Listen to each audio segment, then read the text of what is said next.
You're sinking.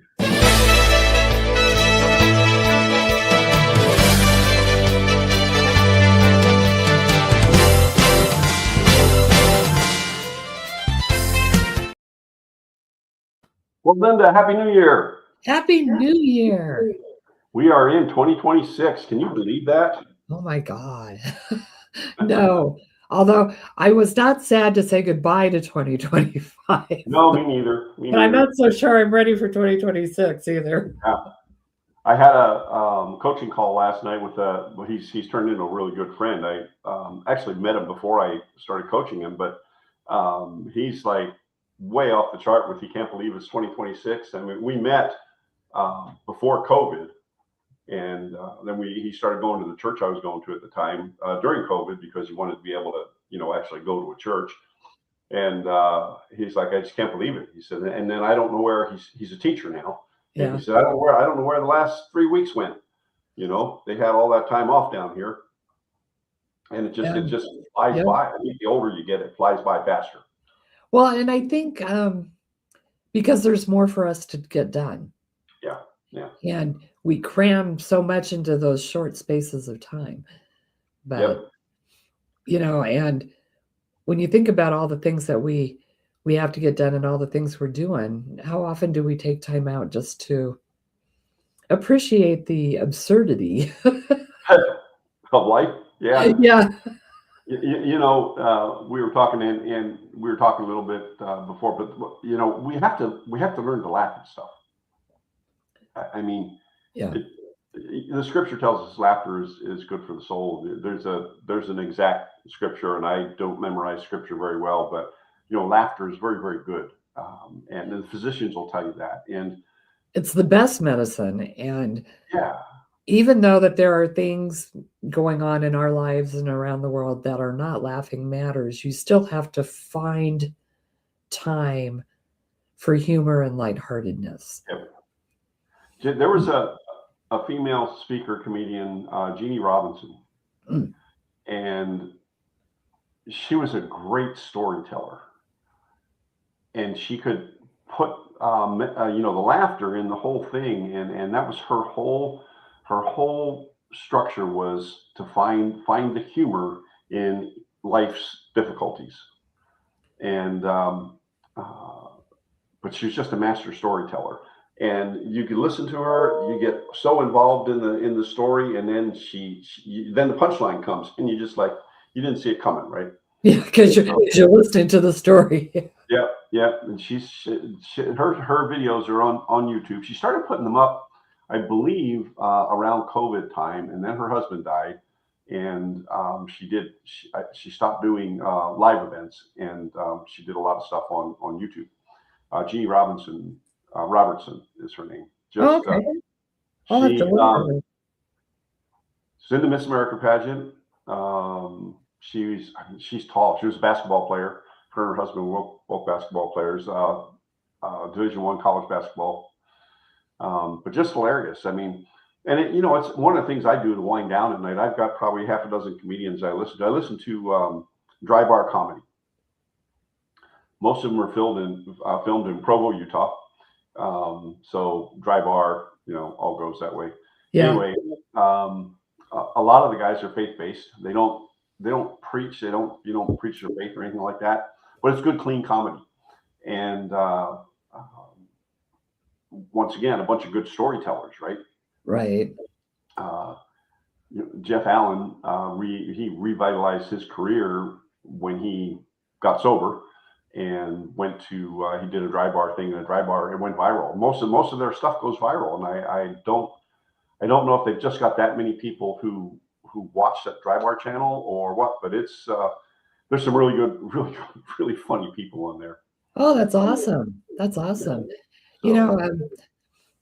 My son and his friend and I are in a group chat, and those two keep me laughing all the time because I have a dark sense of humor. My son definitely has a dark sense of humor. Yeah. He's into the horror movies and stuff, and so he'll post all these things, or he'll send us these memes, and then they share the photos and the videos of the fur babies, and Yeah. you want a good laugh. Yeah. Yeah. I get it. Watch the dogs and the cats and this stupid Yeah. stuff they do. I had to go to the port today, and I ride with a couple of guys. We used to ride down to work together all the time, and then I took the position as a supervisor and peer coordinator, and so we don't get to ride together. But we had to renew our port badges; they had to be renewed every year, and so we actually rode together. It was something we had planned, and um, I sat in the back seat and just laughed because these guys, they're first off, they're really good friends. They're hilarious when they get together. Have one who is fairly ultra liberal and one who is probably more centrist uh, than actual far right. And but man, they know how to trip each other's trigger, and you just laugh about it. We had a couple of good laughs going down there today, and just so by the time you get done, you get in a situation like that where you have some good laughs and everything. It I can't remember what the brain function is, but it just puts you in a good mood. It does. I think it gives you dopamine. It Hmm. increases your dopamine Hmm. levels, and it's I don't and you can laugh at the dumbest stuff. Oh yeah, yeah, It doesn't have to be anything, super thought provoking. Sometimes mindless, stupid, funny TV is just the best. yeah, And yeah. um, Well, my wife was explaining. We've both been. So I've had some severe bronchitis, and my wife is having a little bit of sinus thing going on. And so and it was all I could do. I try not to laugh when she tells me what she's struggling with, right? But she's dental hygienist, and so she has the whole sinus thing going on. So she's wearing a double mask. She's trying to keep things from falling out, yeah. and she's explaining, leaning over the patients, and she feels like it, and then so she tilts her head, and then she tilts her head the other way. Oh, poor thing. like I just like I had to wait till she left the room to chuckle, and I can chuckle about it now because I won't tell her we talked about it. So, but you know, Oh, but um, but I feel her pain. yeah, yeah, I do too. I You're do too. you're in a space where you can't do anything about it, because if you stop every time it starts to drip, then you don't get anything done. Yeah, yeah, exactly. And when in her profession, I mean, they get in, she gets in, and she's a very high performance person, and she gets in there and gets the job done. Yeah. And they only have so much time to work on a patient, and she can't lose time by she said you wouldn't believe the pile of biohazard in the trash can at work. It's like, oh goodness You gracious, know you make me laugh. my allergies, I mean, I'm allergic to just about everything, and then my dad had horrible sinuses, and we've all inherited that as well, and I just remember, growing up when we get a cold and, like, it was just nonstop, and I'm like, "Why is there not a use for all of this?" Yeah, Just think how much money we could make if we could reuse this for explain something. it. Yeah, yeah. It's We awful. I mean, my family kept Kleenex in business. We should yeah. own stock in Kleenex because Yep. I should have stock in it. That's for sure. even when I was living by myself, Jeff used to go through Kleenex like nothing. I go through it, and then Lydia. So it's just the two of us, but we buy Kleenex from Costco, and it doesn't last us all that long. No, no, yeah, It's like, oh my God. yeah, yeah. It's just it's amazing, but you have to find the laughter in situations Yeah. like that. Yeah, I know she doesn't feel well, and I know once she starts feeling better, she'll see the humor in it, right? And because we can always see the humor afterwards. But to go through life and not find the humor in things and not find the funny side of life is just uh, it puts us in a dark place. It puts us in a dark place, and it's really stressful on our body. Yeah, yeah, You it, know, it is. It's tough. when you think about it, when you laugh, and I mean, like, really laugh, the deep belly laugh where you're crying and everything, that's exercise. You know, you can feel your heart pounding with it. You know, whenever me and my sister and my mom would get together, you know, my sister's that person that I should not sit next to at a somber event because Oh something, no. one of us One is of going to do those. something. Yeah. One of us is going to do something. And Mhm. we got in trouble. We were adults, but we got in trouble at our grandmother's funeral because, you know, we're in the family pew in the front row. And I don't remember what set us off, but, you know, it was just the shoulders shaking and you know, family behind us tapping us to stop that. And it's like, you Yeah. know, that makes it worse. Don't tell me not to laugh. Yeah. You know, and you think about in situations like that, you know, your emotions are raw and stuff like that. But Yeah. then I know at my grandfather's funeral, and this has been years ago, but there were a few things that you know, during the service, during the, and they on the East Coast, especially up in the Northeast, they do things really different. They have a, you know, there's always a viewing. There's always a big thing at the Yeah. funeral home, and then the church the next day, and You uh, usually have someone sit all night. yeah, yeah. And we had a few instances. My grandfather was. We used to say if his legs were straight, he'd be 6 foot tall. But as it was, he was 4'11". You know, I mean, he was extremely bow-legged, and uh, my mother was standing next to the coffin next to him, and she put her hand up on it and heard uh, paper rustle.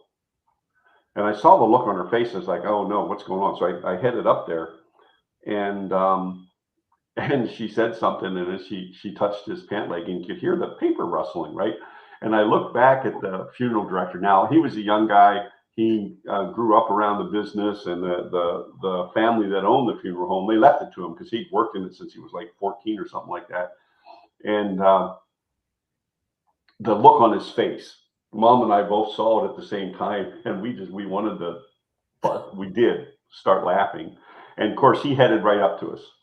Um, and but you know, he told us what happened. He had to break his legs to fit him in the casket. Oh my. So you know, it's kind of a dark humor thing, but he couldn't lay straight in the casket Oh because he was so low no. legged.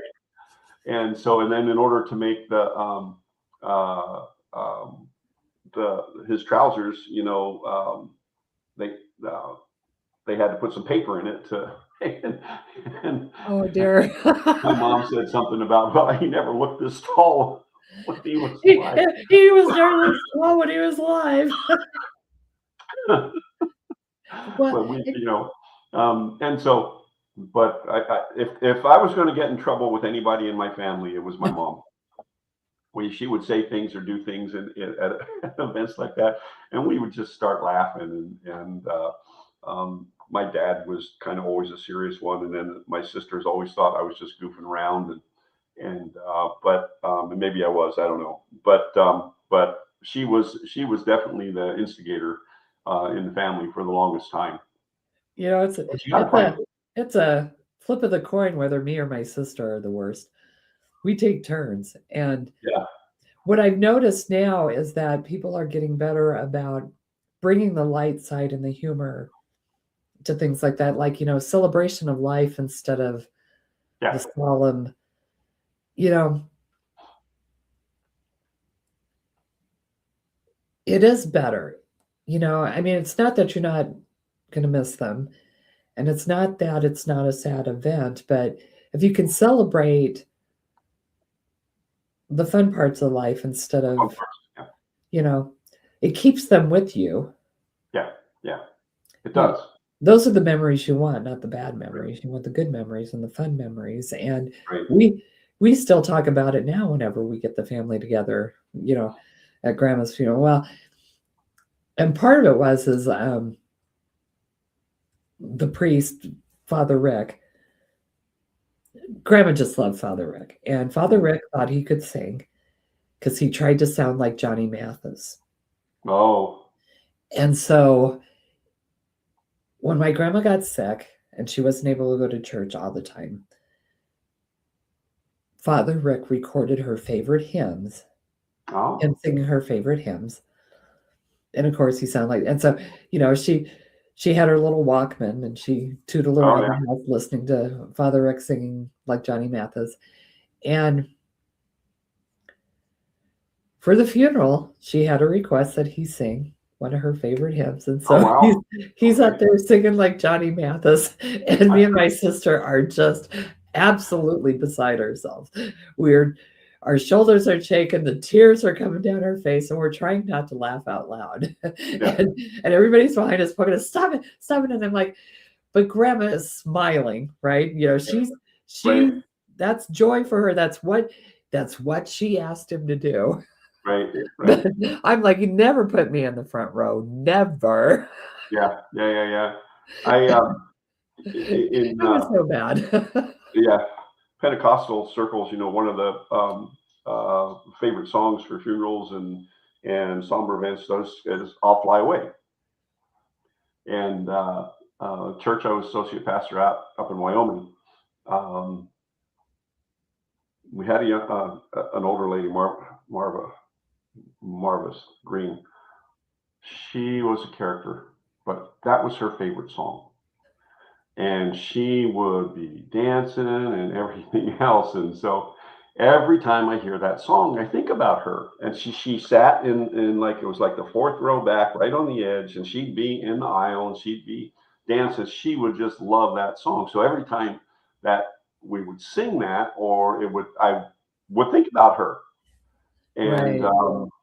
and there were times because she brings a smile to your face and you start laughing, and then you're like, you're looking around, it's like, oh, who's because I was usually on the stage, and it's like I shouldn't be laughing, but I'm thinking about her, I mean, because she was just joyful when it came to that song.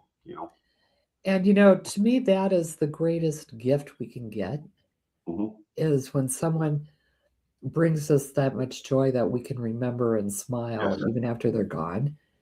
yeah, And, you know, and now when we look around and people are struggling in a number of different areas, hmm, we still have to find ways to find that joy and that happiness in life. yes, And sometimes just doing something absurdly stupid.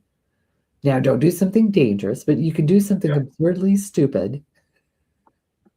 yeah. And, when I was visiting my son in Omaha over the holidays, well, it was on the drive out. Um, I've got 220,000 miles on my Jeep. Oh wow, And I've never had an accident. Well, 2 days before I left, that's right. I hit a pole and not a lot of damage, but I guess it loosened my wheel well on my Jeep. And I didn't realize that it was that loose. So I'm driving 80 miles an hour heading east on I-80, and all of a sudden it's flipping up like this. And I'm like, okay. But luckily, I drove out on a Sunday and I would have expected it to be busier because it was the Sunday before Christmas. Yeah. But I was able to find a place on the highway to pull over and safely gorilla tape my my fender to my Jeep. Yep. And it's kind of funny because it's the gorilla tape is black and my Jeep Yeah. is purple, so you can Hmm. see it. And I'm out there on the side of the road trying not to, get blown away as the trucks are flying by. And I'm out there with my black tape and crawling underneath there. And I'm like, how many gray haired ladies do you see on the side of the road taping their Yeah. car together? Fixing their Jeep. Yeah. And I But, know but that you know stretch of what? road. It still holds. It still holds. I'm Yeah. until I That figure stretch of out what I road, need to do to I-80. fix it. That's a horrible stretch of road.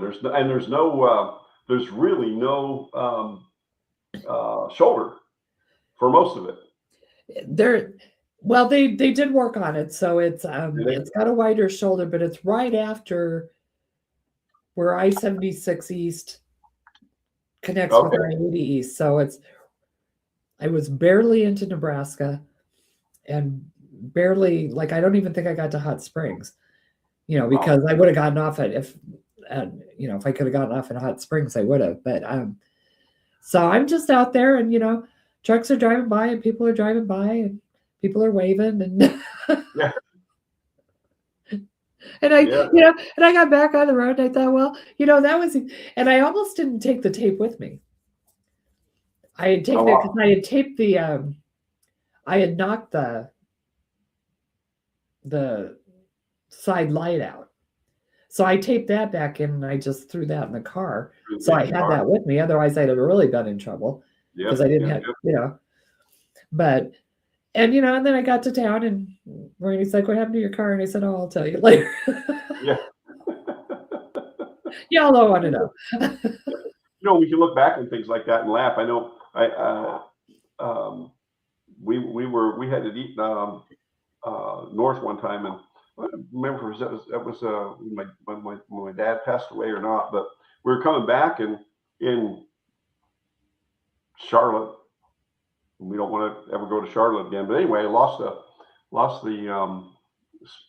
splash pan underneath. Oh, no. Yeah, and so I got it fixed up. They don't have anything in the car, right?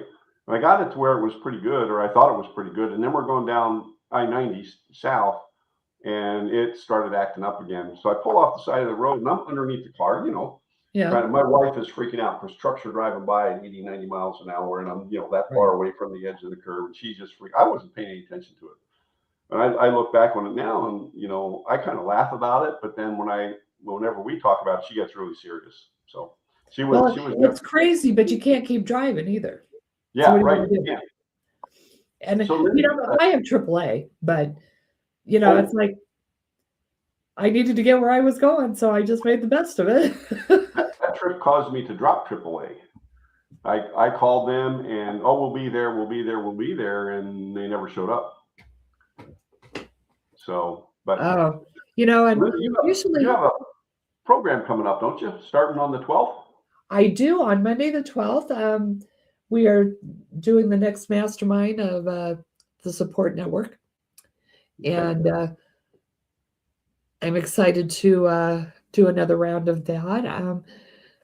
Basically, what we're going to do is help you be emotionally supportive to your friends and family without getting involved in what they need the support for. Right. And that's super crucial. I'm sorry? It's called the support equation, correct? The support equation, yes, sir. Thank you. And that's Monday the 12th, 7 p.m. Eastern time is what time it starts. There's a little QR code up on the corner of the screen, folks. If you scan that QR code, that'll take you right to the sign-up link. Yep. And get signed up and check it out. I think you'll find that Linda has some very, very good insights when it comes to dealing with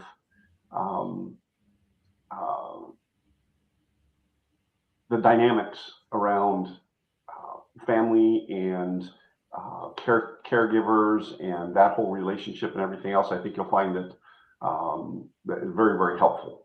Even in work relationships. I mean, like I said, everybody's got things they're struggling with right now. And, there are so many ways we can be supportive without saying, "Oh, let me take that on for you." Right. Well, and that's our own things that you're doing. Right. We're going to take it on. We're going to do it. We'll fix you. It's kind of like let me carry that for you, and it's not ours to carry. No.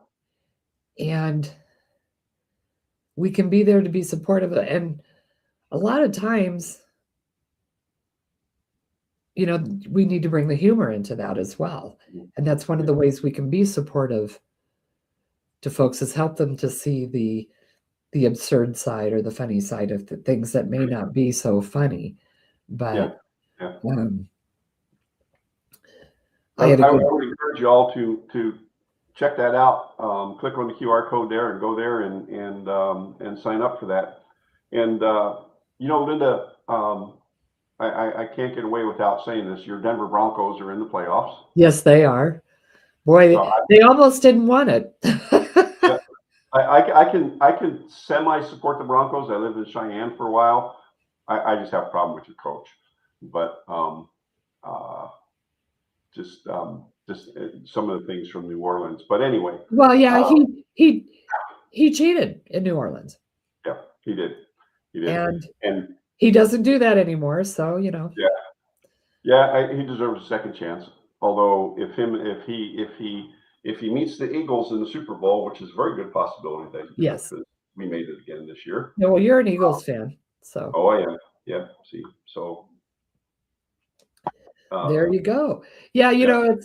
it's funny. The airport is all lit up in orange and Oh, yeah. blue. Yeah. Lydia sent me a picture of that this morning when she went out, headed to work, and you know, and we do love our Broncos. Yeah. Oh my God. Yes. But calling them the Denver Broncos is a misnomer because they're very much a regional team. We Yeah. pull from all over the state. All We over. pull over from neighboring states, and the Broncos are kind of like, if you know anything about college football, the Nebraska Cornhuskers. We have fans everywhere, Everywhere. Yeah. so it's rare that the stadium's not full. Oh Because yeah. They've been playing sold out for for years. years, Yeah. longer Yeah. than we've lived here, I think. And Yeah. Yeah. it's kind of funny to see because then they go on the road and there's always tons of Yeah. fans, and that's because our people live everywhere. Yeah. And Yeah. growing up being a Cornhusker fan, people would laugh and say, "Well, I don't get it. How do they sell that stadium out? That's when on game day it's the third largest city in the state." And it's like, well, number one, there's no professional sports there. So Right. that's the big draw, and it's always been the big draw. Right. Their fans are true fanatics. Yeah. My father-in-law, his motorhome's horn was da da da da da da da. and and and he lived in Texas, and he'd hoot that horn all the time, and it's kind of like you're just asking for trouble, aren't Yeah. you? Yeah. Yeah. Yeah. Nebraska, the They're a freedom. different breed. Yeah. Yeah. But So, they but know how to dress for those outdoor events too, which is oh yeah. awesome. Yeah, yeah, they can. Yeah, and Mile High State. I don't know they don't call it Mile High Stadium anymore, do It's they? a power field at Mile High. We will never let them not call it Mile High. Mile High. Yeah, I don't care what you call it, it's Mile High Mile Stadium. So High. they might Yeah, as well put it in the name because yep. that's what we call it. And they're talking about building a new stadium, which I think is kind of funny, but the owners are actually going to pay for it themselves. Oh wow. Okay. So I think they Are they want going to. to be smart and put a dome on it? He wants to put a dome on it. Yeah. And part of me hates that because I saw what happened to the Vikings once they got the dome. Yeah. They lost their edge, but they want to Yeah. be able to do a Super Bowl. And I think they want a little bit more room. They're kind of enclosed in where they are now. Yeah. The basketball theaters down there, and so much is built up around there that there's just, There's no I mean, room. the parking is good, but getting in and out of the stadium it's not ideal. They're not going to be too far away, though. I don't remember where he said he wants to build it, Yeah. but Yeah. That's the Bucks play at Raymond James, and yeah, they they need they need a dome for the heat. yeah. I was going to say, and anymore the retractable dome would be perfect Yeah. because Yeah. I'd want them to play in the snow except for the Super Bowl. I think otherwise, let it Yeah. snow and be icy. That's what the weather here is. Although Well, that's not right now. yeah. It's 60 degrees out today. So Yeah, the Eagles played the Bills here a couple of weeks ago in the snow and the muck and everything else, and that's what football's all about. And used to be anyway. They had those big snow games and mud games and stuff like that, and they oh never canceled the game. oh yeah, you didn't. And I remember one year we were watching. I can't remember who Buffalo was playing, but they were still digging out the stadium. Yeah, yeah, yeah, And they had the things the snow blowers clearing off Yeah. the yard markers Yard markers. Yeah. all Yeah. the It's time. amazing. And that to me, that's old school football. It is. It is. There's very few of us left that see that as what the true football is all about. So Although Green yeah, Bay, but that's a team that's owned by the city, and I love that concept. it is a great concept. Yeah. I love Yeah. that, and that makes them different, and it Yeah. makes them Yeah, special. it does. So Linda, we're about at the end of our time. So I Yes, want to ma'am. remind you again, that QR code up there is for Linda's program. The support equation starts Monday the 12th at 7 p.m. Eastern time. So click on that, sign up for Linda's program. You will not regret it. There's a lot of good value in there. She brings a lot of value. Thank you. And we're building a community in there that's going to be extra supportive. So that's the deal. Laugh. Laughter is truly the best medicine. Find something every day to laugh about. We find the stupidest things to laugh about. We really do. We'll go out to dinner and we'll laugh at dumb things. I think we were out the other night looking at the menu and something set us off, and that's all it took. So yeah. Understood. So keep that laughter in your life. Don't let life get you down. No, absolutely. Linda, it's been fun today. We will see you next week. We'll see you all next week, and we'll see you on Monday. All right. Take care. Don't forget to hit that QR code. Sign up for the support equation with Linda Wilson, 7 p.m. on Monday the 12th. Y'all be blessed.